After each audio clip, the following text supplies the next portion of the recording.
everyone.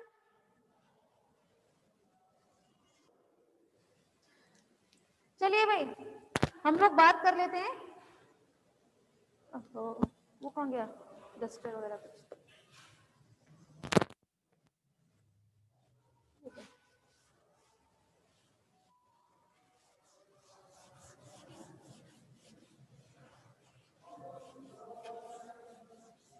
हाँ भाई first year, आप लोगों के मुझे टॉपिक स्टार्ट किया था लास्ट टाइम। पेपर हम लोगों ने कौन सा लिया है? Cell biology, right? साइटोलॉजी चल रहा है। साइटोलॉजी में भी आपका अबाउट सेल ये तो हो चुका था। आज से नया टॉपिक स्टार्ट करते हैं, सेल मेम्ब्रेन। चलिए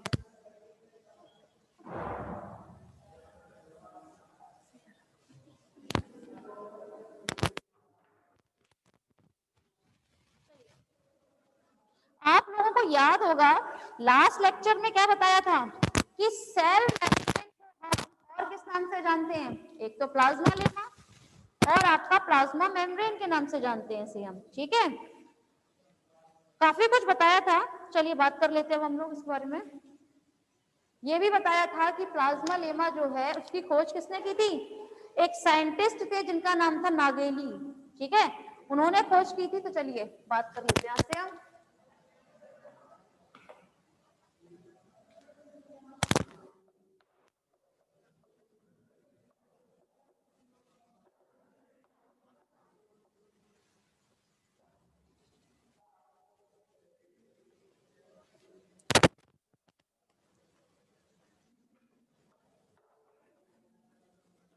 प्लाज्मा मेम्ब्रेन, ठीक है? पहली बात तो ये क्लास कि हम प्लाज्मा मेम्ब्रेन को और किस नाम से जानते हैं? प्लाज्मा लेमा, ठीक है? या फिर आप एक टर्म और जानते हैं, that is a cell membrane, ठीक है? तो आपके एग्जाम में किसी भी नाम से आ सकता है कि मतलब इसमें बताइए प्लाज्मा मेम्ब्रेन के आप फंक्शंस बताइए, या प्लाज्मा मेम्ब्रेन के फंक्शंस बताइए, या फिर सेल मेम्ब्रेन के जो फंक्शंस होते हैं तो आप एक्सोसाइटोसिस बताइए, फिर एंडोसाइटोसिस बताइए। ये सब चीजें जो है छोटी छोटी चीजें हैं, किसी भी नेम से आपके में आ सकती है। तो चलिए सबसे पहले अगर हम बात करें इसके डिस्कवरी के बारे में, तो इसमें एक साइंटिस्ट थे जिनका नाम था नागेली, ठीक है? उन्होंने क्या किया था? प्लाज्मा मेम्ब्रेन की खोज की थी,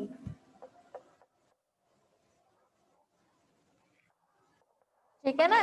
किसने खोज की थी? नागेली ने खोज की थी, ठीक है? अगर हम लोग क्लास बात करें आपके किसके बारे में? प्लाज्मा मेम्ब्रेन के बारे में, ठीक है? तो आप लोग जानते हैं कि प्लाज्मा मेम्ब्रेन जो होती है वो एनिमल सेल में सबसे आउटर मोस्ट लेयर मानी गई है। Cell membrane outermost layer मानी गई है। अगर मैं इसमें से इतना पोर्शन कट करती हूँ, उसे यहाँ रखकर उसको अगर हम इलेक्ट्रॉन माइक्रोस्कोप के नीचे रखकर देखें तो हमें वो किस तरह से दिखाई देगी, ठीक है?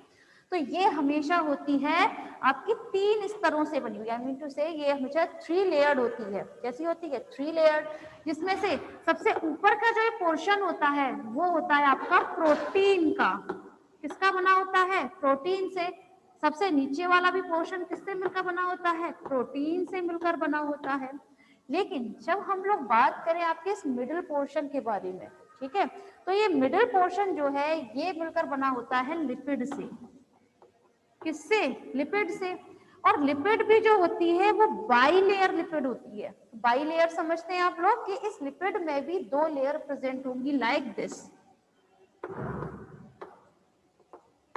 ठीक है?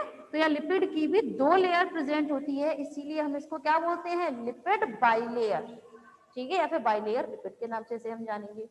लेकिन जब हम लोग क्लास बात करें इसकी थिकनेस की कि कितनी थिक होती है एक सेल मेम्ब्रेन या प्लाज्मा मेम्ब्रेन, तो ये इसकी थिकनेस जो है ये आएगी अप्रोक्स थिकनेस की अगर हम लोग बात करें तो थिकनेस होती है अप्रोक्स 75 एंगस्ट्रॉम। लेकिन मैं यहाँ अपनी बात में थोड़ा सा संशोधन कर देती हूँ कि थिकनेस जरूर बताइए 75 एंगस्ट्रॉम, लेकिन क्या सभी सेल्स इतने ही में होती होगी थिकनेस उसकी? तो ऑफ कोर्स नॉट। जैसे हम लोग बात करें एपिथेलियल सेल्स की, ठीक है, वो सेल्स उनमें थोड़ी थिकनेस थोड़ी सी डिफरेंट मिलेगी। हमारी ब्लड सेल्स लीजिए आप, ठीक है, उनकी भी थिकनेस कैसी होती है, थोड़ी डिफरेंट होती है। लेकिन अगर हम लोग एवरेज लेते हैं, हम कभी भी किसी भी चीज के बारे में बात करें तो हम एवरेज लेकर चलते हैं, ठीक है, तो एवरेज थिकनेस जो है वो मुझे 75 एंगस्ट्रॉम ही देखने को मिली है, ठीक है, जिसमें से प्रोटीन जो है, ये प्रोटीन लेयर जो है ये होती है अप्रोक्स 20 एंगस्ट्रॉम की। कितनी होती है? 20 एंगस्ट्रॉम की होती है। एंड लिपिड बाइलेयर या फिर फॉस्फोलिपिड, ये आपको आगे बताया जाएगा, ठीक है, इसमें लिपिड जो होती है फॉस्फोलिपिड प्रेजेंट होती है, ठीक है, ये होती है अप्रोक्स 35 एंगस्ट्रॉम, ठीक है। तो अगर आप इन सबका टोटल करते हैं तब आपके पास जो एवरेज आएगा दैट इज 75 एंगस्ट्रॉम, ठीक है। तो यहाँ पर हम ये कह सकते हैं कि प्लाज्मा मेम्ब्रेन जो है उसकी थिकनेस जो है कितनी होती है? अप्रोक्स 75 एंगस्ट्रॉम होती है, ठीक है। तो चलिए बात कर लेते हैं हम लोग आगे।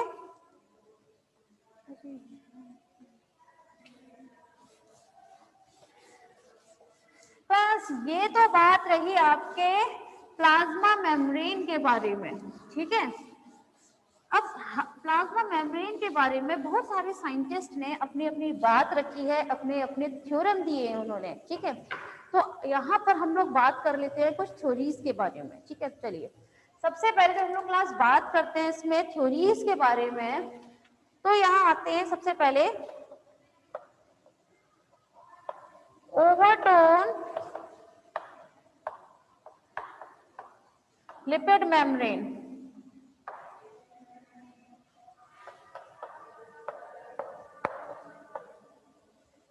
Garter and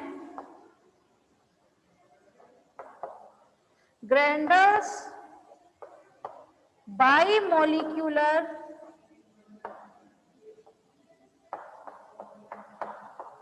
lipid layer model.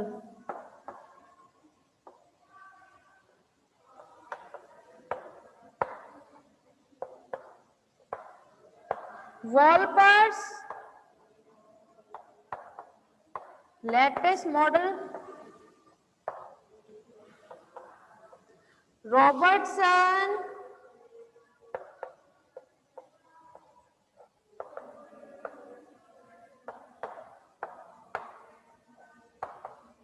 unit membrane concept, and Singer and Nicholson's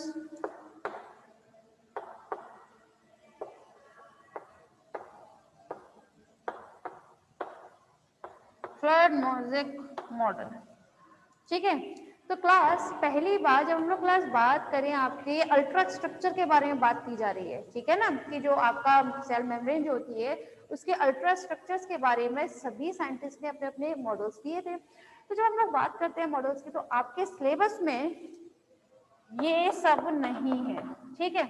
आपके जो सिलेबस में है वो सिर्फ ये लास्ट के जो 2 मॉडल्स हैं ये आपके सिलेबस में है, और सबसे ज्यादा मोस्ट इंपॉर्टेंट जो है वो singer and Nicholson flood model है जो जनरली आ जाता है। रॉबर्टसन जो है, व्हाट हैपेंड, जब हम लोग बात करें रॉबर्टसन के बारे में, तो रॉबर्टसन यूनिट मेम्ब्रेन जो है, जो भी थोड़ी देर पहले आपको बताया था ना कि प्रोटीन फिर लिपिड फिर प्रोटीन की लेयर प्रेजेंट रहती है, सेम बात रॉबर्टसन यूनिट मेम्ब्रेन बोलती है, ठीक है।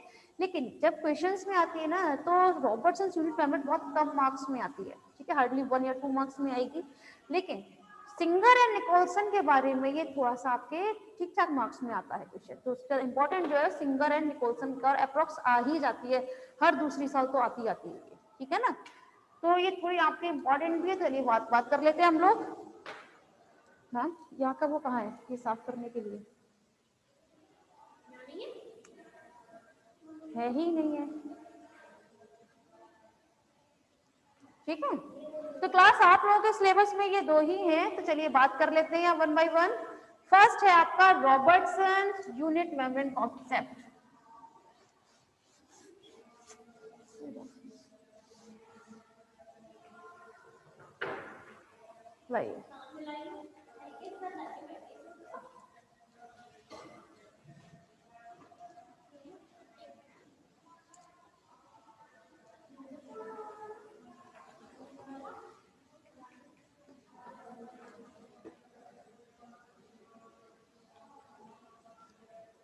चलिए बात कर लेते हैं आप।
हाँ भाई, तो एक साइंटिस्ट थे जिनका नाम था रॉबर्टसन, ठीक है। उन्होंने सन 1959 में ये मॉडल दिया था रॉबर्टसन ने, ठीक है। उन्होंने क्या कहा था कि ये जो आपकी प्लाज्मा मेम्ब्रेन होती है, यानी कि सेल मेम्ब्रेन, ये हमेशा कैसे 3 लेयर्स में प्रेजेंट होती है, जिसमें से outer most layer and inner most layer जो है ये किसकी बनी होती है, आपकी प्रोटीन की बनी होती है। और इन दोनों प्रोटीन के बीच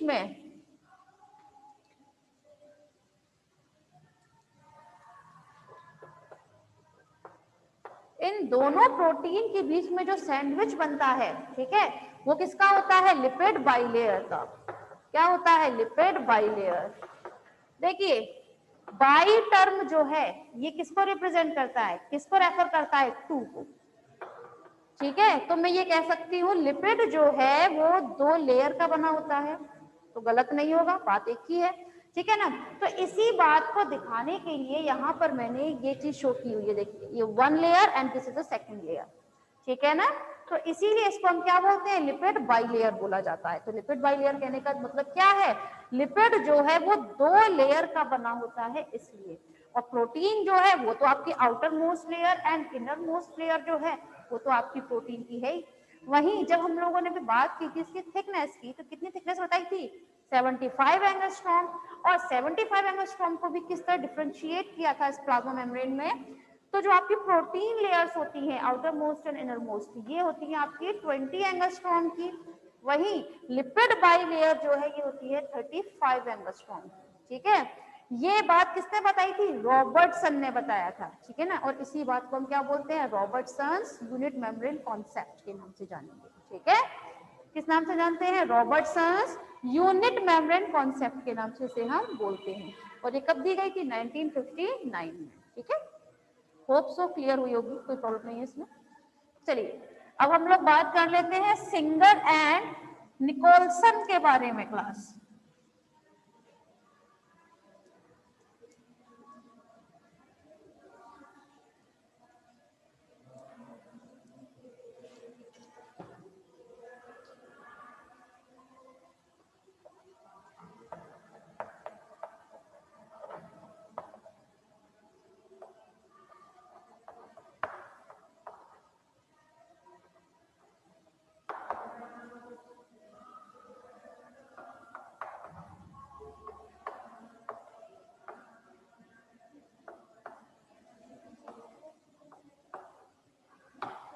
first of all this is the very important concept for your syllabus, ठीक है। चलिए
हाँ भाई, अब जरा ध्यान दीजिएगा, यहाँ हम बात कर रहे हैं आपके सिंगर एंड निकोलसन के बारे में, ठीक है।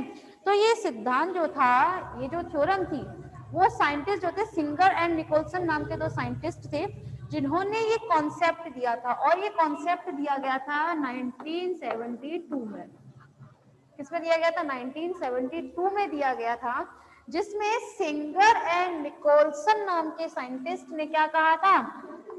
उन्होंने ये कहा था कि सेल मेम्ब्रेन, ठीक है, सेल मेम्ब्रेन तो है तो वही, आपकी तीन आपकी लेयर प्रेजेंट है, जिनमें से दो जो होती हैं वो होती हैं आपकी किसकी? प्रोटीन की बनी हुई, और बीच में लिपिड बाइलेयर। देखिए, this is a lipid bilayer, ठीक है। वही उन्होंने ये बात बताई थी, स्पेशल बात जो बताई थी सिंगर और निकोलसन ने, उन्होंने ये कहा था कि इसमें जो प्रोटीन प्रेजेंट होती है, ठीक है, प्रोटीन लेयर में जो प्रोटीन होती है वो टू टाइप्स की होती है। One is intrinsic protein and second is extrinsic protein, ठीक है। तो ये दो टाइप की प्रोटीन सिंगर व निकोलसन ने बताई थी। उन्होंने और क्या बताया था कि इंट्रिंसिक प्रोटीन जो होती है, ठीक है, वो हमेशा आधी या फिर पूरी, ठीक है, वो इस लिपिड बाइलेयर में धसी रहती है, ठीक है। उन्होंने क्या कहा था कि इंट्रिंसिक प्रोटीन जो होती है वो हमेशा या तो पूरी या फिर आधी, लगभग आधी से ज्यादा, वो इस लिपिड बाइलेयर में अंदर की तरफ धसी रहती है।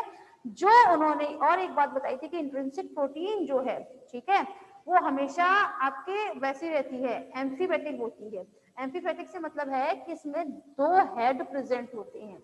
दो हेड से मतलब है, one head is hydrophilic head, ठीक है, hydrophilic head, and second is hydrophobic tell, ठीक है, या फिर हाइड्रोफोबिक हेड के नाम से जिसे आप जानेंगे।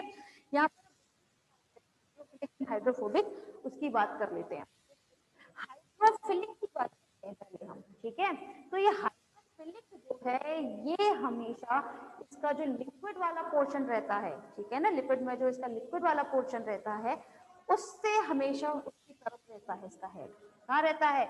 जो ये लिक्विड वाला पोर्शन रहता है, ठीक है ना भाई। इसका मॉडल का नाम क्या है? फ्लड से क्या है ना, तो ये फ्लड वाला पोर्शन जो होता है उसकी तरफ जो इसका हेड रहेगा, ठीक है, प्रोटीन का, तो उसे हम बोलते हैं हाइड्रोफिलिक हेड। लेकिन जो आपके कुछ ऐसे हेड होते हैं जो इससे लिपिड में, ठीक है, लिपिड में रहते हैं, ठीक है, उसको हम बोलते हैं हाइड्रोफोबिक, ठीक है। तो हाइड्रोफिलिक और हाइड्रोफोबिक दोनों में ही डिफरेंस है। वहीं जब हमने बात की थी इंट्रिंसिक प्रोटीन के बारे में, तो ये इंट्रिंसिक प्रोटीन कैसी होती है? जो हमेशा आधी या फिर पूरी किसमें धसी रहेगी? आपके लिपिड बाई लेयर के अंदर। लेकिन जो आपकी नेक्स्ट है एक्सट्रिंसिक प्रोटीन जिसे हम बोलते हैं, ये एक्सट्रिंसिक प्रोटीन हमेशा आपकी लिपिड बाई लेयर से लूजली अटैच रहती है। कैसी रहती है?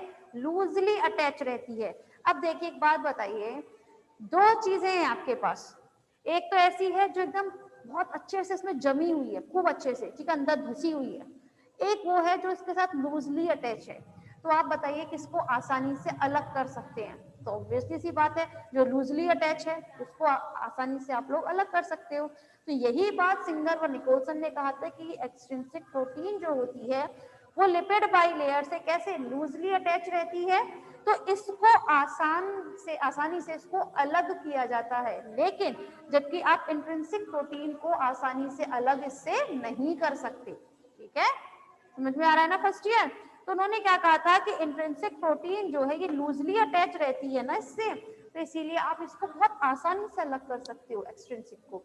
जबकि इंट्रिंसिक के बारे में उन्होंने ये कहा था कि लिपिड बाई लेयर में या तो ये आधी या आधी से ज्यादा आपके इस लिपिड बाई लेयर में धसी रहती है। तो क्या आप इसको आसानी से अलग कर सकते हो इस प्रोटीन को? Obviously not, right. तो चलिए, समझ में आया सिंगर व निकोलसन का ये फ्लड मोज़ेक वायरस। उन्होंने ये कहा था कि ये जो इसमें लिपिड जो प्रेजेंट रहता है वो हमेशा क्वाल्सिफ्लड रहता है। क्वाल्सिफ्लड मतलब अर्ध तरल, आधा लिक्विड फॉर्म में प्रेजेंट रहता है, ठीक है ना।